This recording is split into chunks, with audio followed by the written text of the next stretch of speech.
Babyland and welcome po sa aking YouTube channel. Yes, another day, another video na naman po ang ating gagawin. At today, isa nga sa mga interesting topic na palaging nire-request ng ating mga subscribers is pag-usapan kung ano nga ba ang gawin or paano nga ba mabuntis agad ang isang babae or kailan ang best days para makipagtalik at makabuo. Well, tama po ang inyong kinlik na video dahil nga pag-uusapan natin paano nga ba ma-achieve ang pregnancy. Dahil nga marami po sa ating mga kababaihan ngayon ang excited at gustong mabuntis dahil nga siguro ay nakabuo na sila ng sariling pamilya at gusto na nilang mag-start with their new chapter of life, of course, with their baby.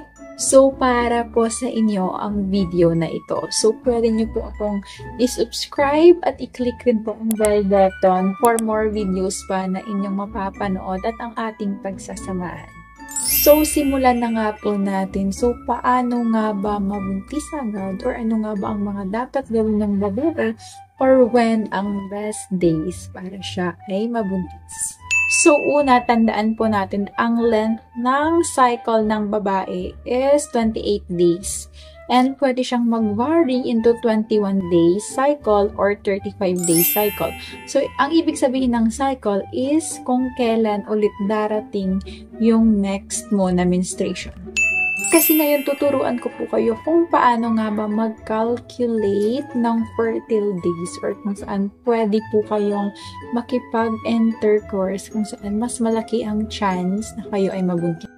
So, paano ba ang tamang pag-calculate ng cycle ng babae? So, dapat alamin mo yung unang araw ng inyong menstruation. So, kailan ang unang araw na may lumabas na blood?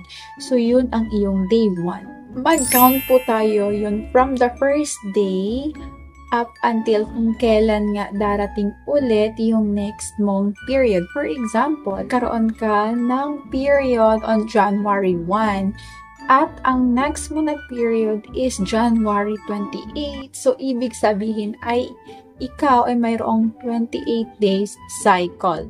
So, ganyan lang po yung pagbilang. At isa pang halimbawa ay nagkaroon ka nga ng menstruation on May 1 at nagkaroon ka ulit ng menstruation pagdating ng May 30, ibig sabihin ay mayroon kang 30 days cycle. So, tandaan natin, ang calendar method ay nag-work lang po siya sa mga regular ang dalaw at hindi po doon sa mga irregular. Like for example, sobrang taas na ng cycle, hindi na po yung nadadala ng calendar method.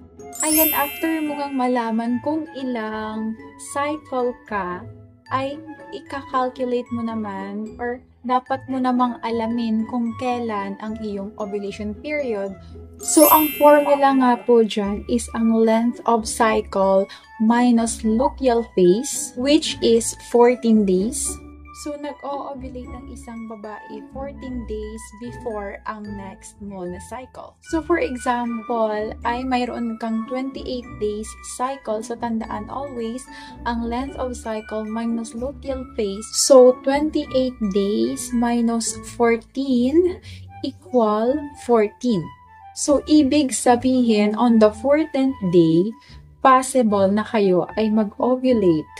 Dahil nga po hindi constant ang follicular phase, ay dapat mag-add po tayo ng 2 days before and after nung 14, which is yung ovulation day. Dahil yun po yung kino-consider na fertile days.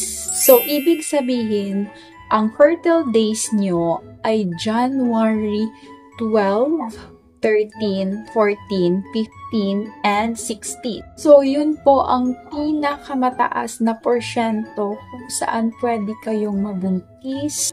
At sa mga hindi naman po ready, ay dapat nyo pong iwasang makipag-intercourse sa mga araw na ito.